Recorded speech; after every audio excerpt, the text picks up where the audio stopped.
Latest updates ఎప్పటికప్పుడు పొందడానికి Big TV WhatsApp channel follow అవ్వండి. లింక్ డిస్క్రిప్షన్ లో ఉంది. 1-2 కాదు, నిరాటంకంగా 55 ఏళ్ల రాక్షస పాలన, పైగా నియంత కూల్గా కనిపిస్తూనే ప్రాణాలు నిలువునా తోడేసేంత క్రూరత్వం. ఇలాంటి వాడికి ఎదురు తిరిగితే ఏమైనా ఉంటుందా? మొన్నటి వరకు బషర్ ఆల్ అసద్ పాలనలో ఉండగా ఆ దేశం ఏం జరుగుతుందో బయటి ప్రపంచానికి తెలియదు. ఇప్పుడు అసద్ పరారీతో అసలు సంగతి బయటపడింది. ప్రజాస్వామ్య దేశాల్లోనే నిరసనలను సహించని నాయకులున్న రోజులివి. అలాంటిది నియంత పాలనలోని సిరియాలో గలమెత్తితే ఇంకేమైనా ఉందా? ఇలాంటి వారు ఒక్కరున్నా సహించేది లేదని బషర్ తేల్చి చెప్పారట. దీంతో సర్కారును ప్రశ్నించిన వారిని నేరుగా జైల్లోనే వేసేవారు. అయితే అది అన్ని జైళ్లలా కాదు, అది ఓ నరక కూపం. దీని పేరు వింటేనే సిరియా ప్రజల వెన్నులో వణుకు పుడుతుంది. ఎందుకంటే అక్కడి ప్రజల కొన్ని వేల ప్రాణాలు ఇందులో కలిసిపోయాయి కాబట్టి. బషర్ సృష్టించిన జైలు పేరు సైద్నాయ. చెప్పాలంటే మనిషి మాంసానికి రక్తానికి మరిగిన రాకాసి కోట ఇది. ఈ జైలు సిరియా రాజధాని డమాస్కస్ శివారులో ఉంది. సిరియా వధశాల అనేది దీనికి ఉన్న అసలు పేరు. ఇందులో ప్రభుత్వ వ్యతిరేకులను బంధించి చిత్రహింసలు పెడతారు. కరెంటు షాకులు, అత్యాచారాలు, హత్యలు. ఇంకా భయంకరమైన విషయం ఏమిటంటే మనిషి బ్రతికి ఉండగానే చర్మం వలిచేయడం, కాళ్ళు చేతులు నరికివేయడం, కళ్ళల్లో కాల్చిన ఐరన్ రాడ్లు తోసేయడం. ఇలా ఒకటేమిటి, లెక్కకు మించిన శిక్షలు ఈ జైల్లో జరిగినట్లు చెప్తుంటారు. తాజాగా Hayat Tahrir all Sam militant group దేశాన్ని తమ ఆధీనంలోకి తీసుకున్నాక గంటల్లోనే జైలులోని బందీలను విడుదల చేశారు. 2000 సంవత్సరంలో సిరియా అధ్యక్షుడైన అసద్ 2011 నుంచి క్రూరుడిగా మారిపోయారు.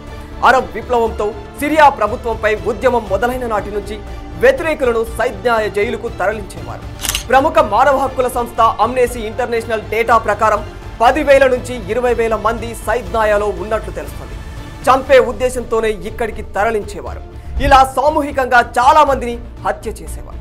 చిత్రహింసల గాయాలు, వ్యాధులు, ఆకలితో చనిపోయిన వారిని తీసుకెళ్లడానికి గార్డులు రౌండ్స్ వేసేవారంటేనే పరిస్థితిని అర్థం చేసుకోవచ్చు. దీన్ని కల్లారా చూసిన వారు అన్నం మానేసి స్వచ్ఛందంగా ప్రాణాలు తీసుకునేవారు. 2011 నాటి నుంచి సిరియాలో గాయాబ్ అయిన వారి సంఖ్య 1,00,000. వీరిలో 1000 మంది సైద్నాయకే వెళ్లినట్లు తెలుస్తోంది. ఇందులో 1,00,000 మంది ప్రాణాలు కోల్పోయారు. సైద్నాయ పార్టీ మిలిటరీ ఫీల్డ్ కోర్టులో శిక్షలు విధించి సైద్నాయకు తీసుకుని వెళ్లేవారు. ఇందులోని వై ఆకారం ఎర్ర రంగు భవనాల్లో హతమార్చేవారు. ఈ తతంగమంతా కేవలం 1 నుంచి 3 నిమిషాల్లో ముగిసేదని తెలుస్తోంది. ఈ ప్రక్రియను వారు పార్టీగా అభివర్ణించేవారు. జైలులోని గదుల నుంచి బయటకు తీసుకొచ్చి సాధారణ పౌరుల జైలుకు తరలిస్తున్నట్లు అబద్ధం చెప్పేవారు. వై ఆకారం ఉన్న భవనాల్లోని భూగర్భ గదుల్లోకి తరలించేవారు. 2-3 గంటలు చిత్రహింసలకు గురిచేసి అర్ధరాత్రి కాగానే కళ్లకు గంతలు కట్టి మినీ బస్ ట్రక్కుల్లో ఒక తెల్లటి భవనానికి తరలించేవారు. అక్కడి భూగర్భ గృహంలో ఉరి వేసేవారు. ఉరికి కొద్ది ముందు మాత్రమే వారికి ఆ విషయం చెప్పేవారని తెలుస్తుంది.